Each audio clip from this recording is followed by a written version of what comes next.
Hello everyone, my name is Pooja. GS hub civil services classes के सफलता batch में आपका स्वागत है। आज हम लोग सफलता बैच में समसामयिक मुद्दे का एक बहुत ही इम्पॉर्टेंट टॉपिक जाति जनगणना कवर करेंगे, जो कि हमारे मुख्य परीक्षा के लिए बेहद महत्वपूर्ण टॉपिक है।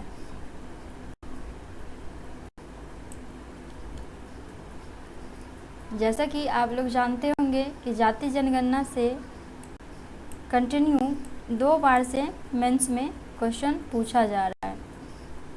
बिहार जाति जनगणना से 69th के मेंस में क्वेश्चन पूछा गया था और इस बार 70वीं बीपीएससी के मेंस में भी जाति जनगणना से संबंधित एक प्रश्न था। तो इसीलिए यह टॉपिक आगामी परीक्षा के लिए भी महत्वपूर्ण हो जाता है, क्योंकि जैसा कि आप लोग जानते होंगे अभी हालिया केंद्र सरकार ने भी जाति जनगणना के लिए मान्यता दे दिया है। तो चर्चा करते हैं जाति जनगणना के इतिहास पर। भारत में जनगणना की शुरुआत 1872 में ब्रिटिश वायसराय लॉर्ड मेयो के तहत हुई थी।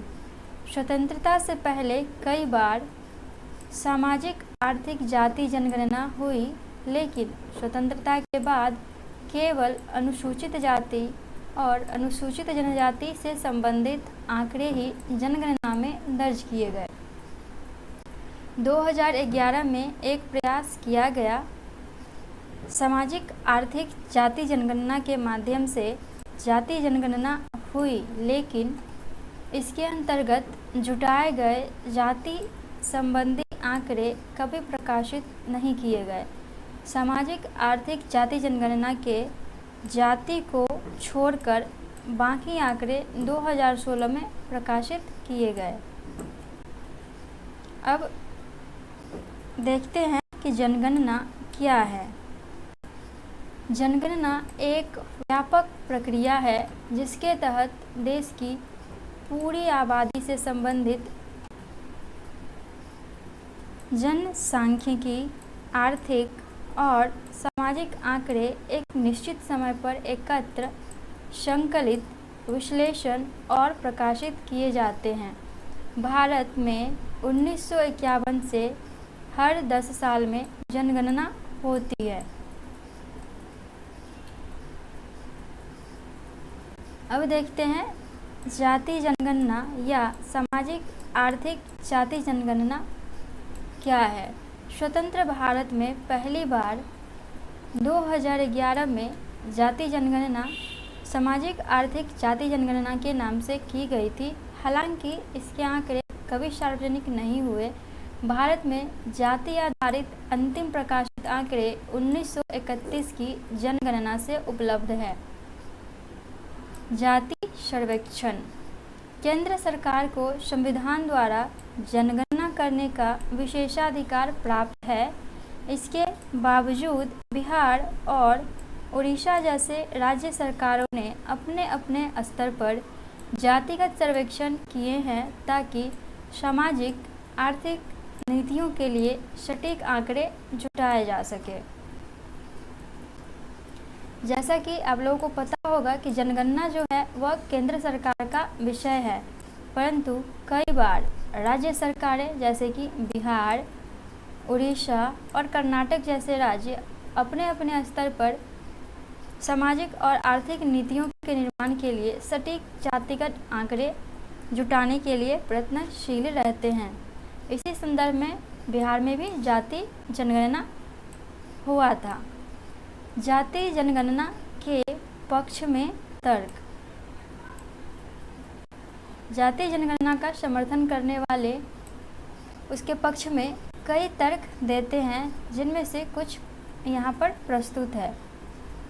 मंडल आयोग ने 1931 की जाति जनगणना के आंकड़ों के आधार पर हिंदू व गैर हिंदू ओबीसी की आबादी को 52% बताया था।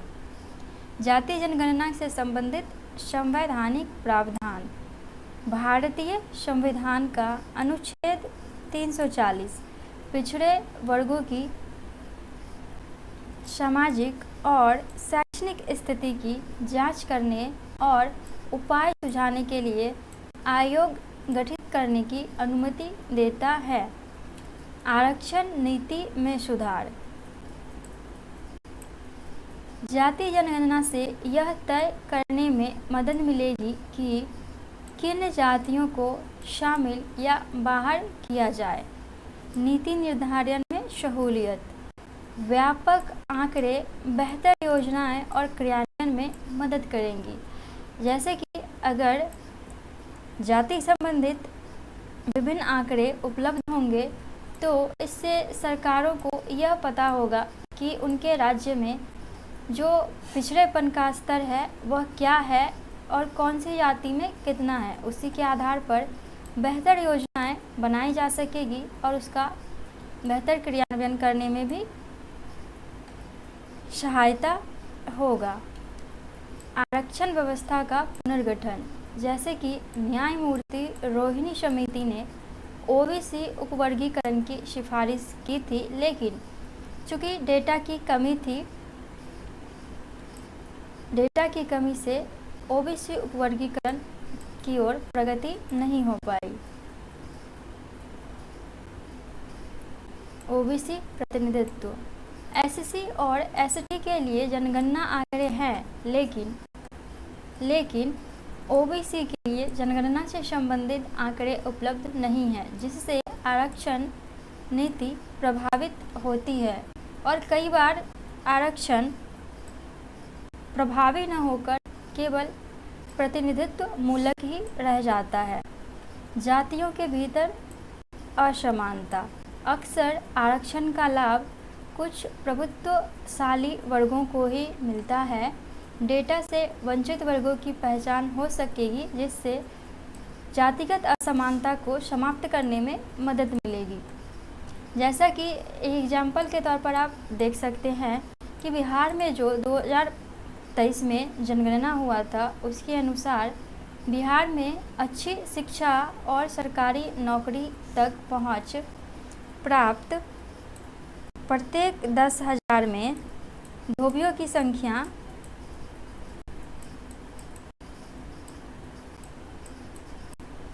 140 प्लस है। वहीं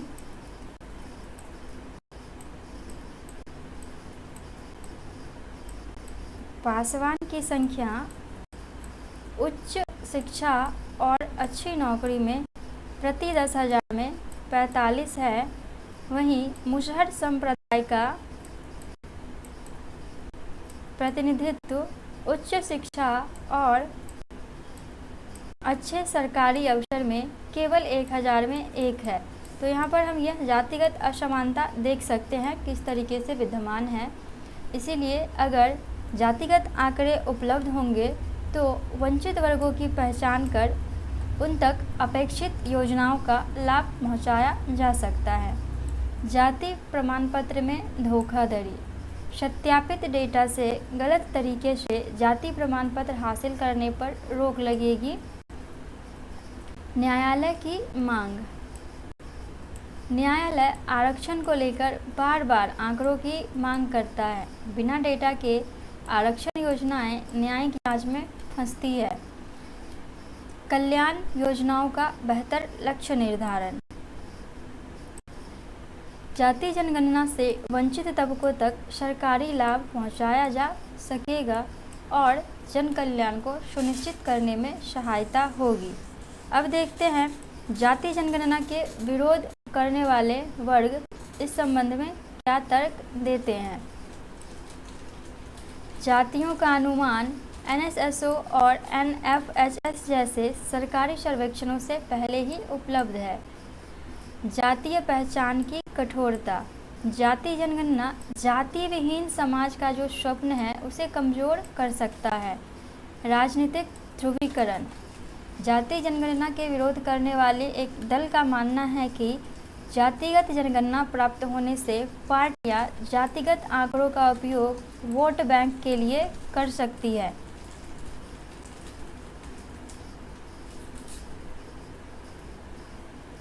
आरक्षण की मांग में वृद्धि। आंकड़े सामने आने पर अधिक या अलग आरक्षण की मांगें बढ़ सकती है, जिससे सुप्रीम कोर्ट की 50% आरक्षण सीमा प्रभावित होगी। डेटा की विश्वसनीयता का सवाल। सत्तारूढ़ दल राजनीतिक लाभ के लिए आंकड़ों में हेरफेर कर सकती है। कुछ लोगों का मानना है कि जाति आधारित जनगणना जाति विहीन समाज की भावना के विरुद्ध है। तो ये था जाति जनगणना के विरोध में कुछ तर्क। अब देखते हैं कि इसका समाधान क्या हो सकता है, आगे का रास्ता।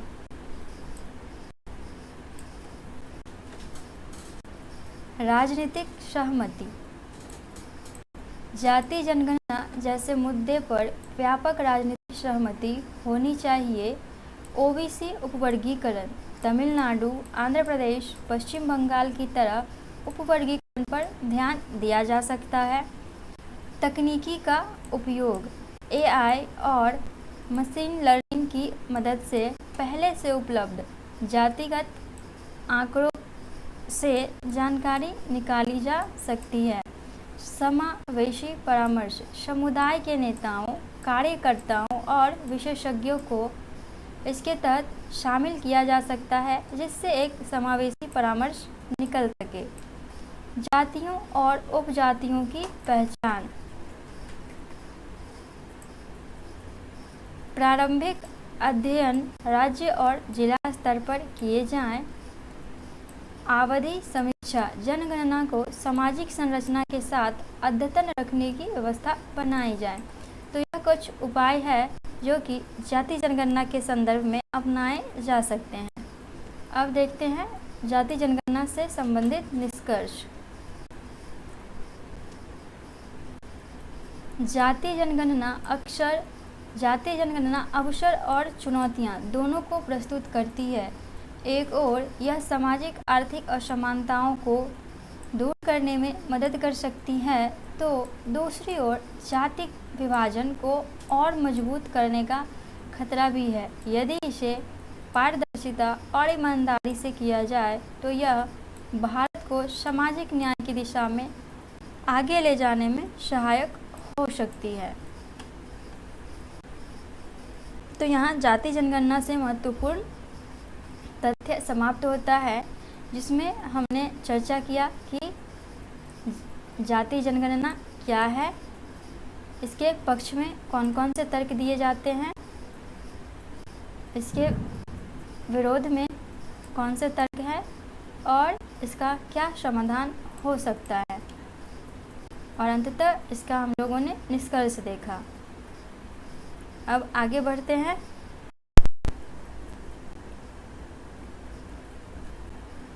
अब देखते हैं बिहार जातिगत सर्वेक्षण के कुछ आंकड़े। बिहार सरकार ने हाल ही में अपने जाति सर्वेक्षण के आंकड़े जारी किए। इसका उद्देश्य राज्य की विभिन्न जातियों की सामाजिक आर्थिक स्थिति को जानना था। यह कदम केंद्र सरकार पर अखिल भारतीय जाति जनगणना कराने का दबाव बनाने के प्रयास के रूप में देखा गया, जो कोविड-19 महामारी के कारण टल गई थी। अब देखते हैं बिहार जाति सर्वेक्षण के कुछ निष्कर्ष। अत्यंत पिछड़ा वर्ग का जनसंख्या 36.01% रहा। अन्य पिछड़ा वर्ग का जनसंख्या 27.12% रहा। वैसे ही अनुसूचित जाति की जनसंख्या 19.65% रहा।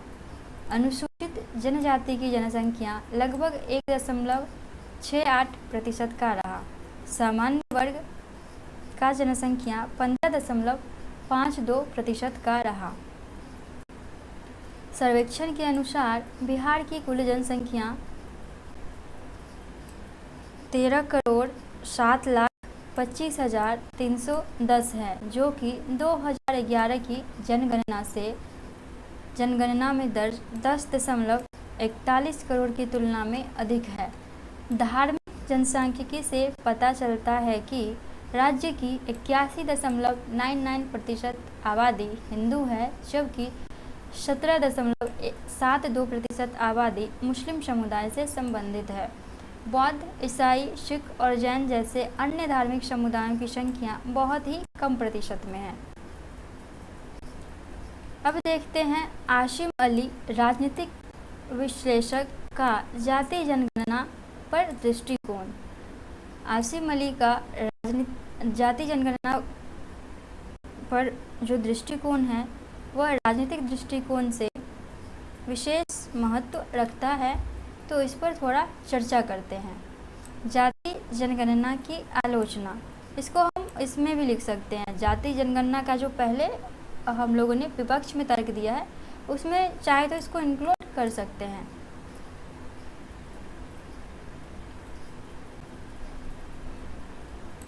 पिछड़ी हुई राजनीति।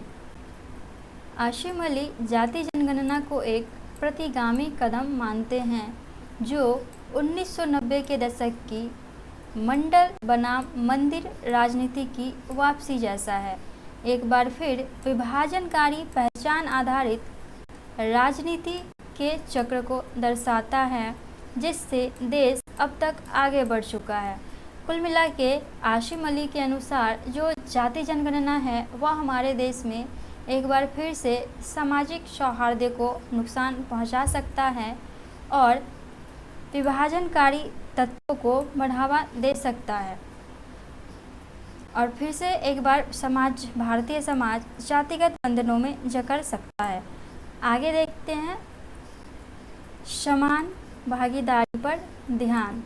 जाति सर्वेक्षण का मुख्य उद्देश्य शासन और संसाधनों के आवंटन में आनुपातिक भागीदारी सुनिश्चित करना है, जो जितनी आबादी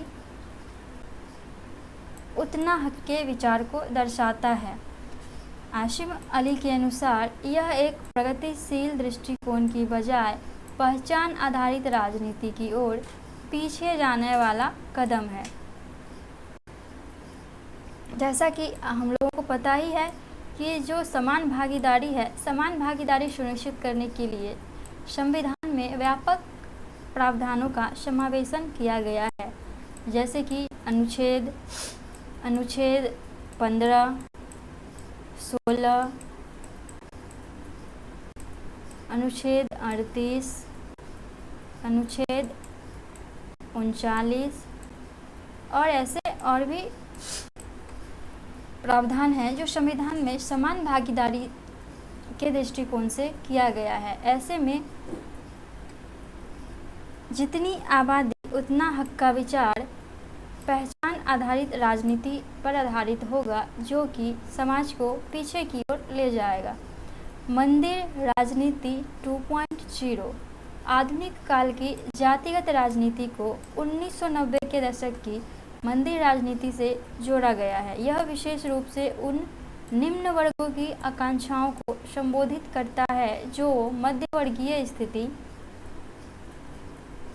की ओर आर्थिक प्रगति की तलाश में है। हालांकि यह आर्थिक असमानताओं को दूर करने की इच्छा से प्रेरित है, लेकिन यह अब भी पहचान आधारित राजनीति में उतनी ही जड़ित है। जाति की प्रगतिशील राजनीति। दिलचस्प रूप से समकालीन जातिगत राजनीति को पहले ही मंडल राजनीति की तुलना में व्यापक सहमति प्राप्त होती दिख रही है, जबकि हिंदी पट्टी में मंडल राजनीति का शासन या राजनीतिक अर्थव्यवस्था पर बहुत प्रभाव नहीं पड़ा। वर्तमान की जातीय आधारित राजनीति अधिक संस्थागत रूप से जुड़ी हुई प्रतीत होती है। जैसा कि वर्तमान का जो राजनीतिक परिप्रेक्ष्य है उसमें हम लोग देख सकते हैं कि जाति का क्या महत्व है। इस संदर्भ में रजनी कोठारी का एक स्टेटमेंट बहुत ही प्रासंगिक है कि भारत की राजनीति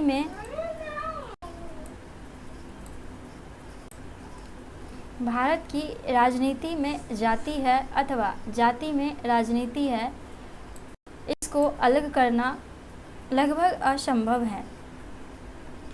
भारत की राजनीति में जाति का प्रभाव नख से लेकर सिरों तक स्पष्ट होता है। जातिगत राजनीति की वैधता।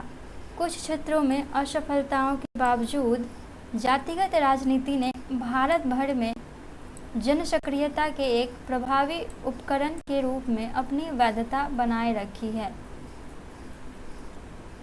लूसिया मिशेलुटी और योगेंद्र यादव जैसे विद्वानों का मानना है कि जाति आधारित राजनीति अब अधिक समावेशी हो गई है, जिससे राजनीति व्यापक वर्गों के लिए अधिक सुलभ हुई है। अब इस संदर्भ में तमिलनाडु का एक उदाहरण देखते हैं। जाति जनगणना और ओबीसी आरक्षण। तमिलनाडु का अनुभव बताता है कि केवल जाति जनगणना करवा लेने मात्र से ओबीसी के लिए आरक्षण में स्वतः वृद्धि नहीं होती। राज्य की नीतियां ऐतिहासिक कारकों जैसे 1992 में सुप्रीम कोर्ट द्वारा मंडल आयोग पर दिए गए निर्णय, जो कि 50% की आरक्षण सीमा को तय करता है, से प्रभावित रही है। विधानात्मक कदम।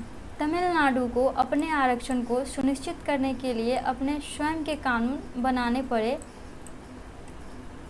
जो दिखाता है कि जाति जनगणना को करवा लेने मात्र से ओबीसी वर्ग या पिछड़े वर्ग का कल्याण करना संभव नहीं है।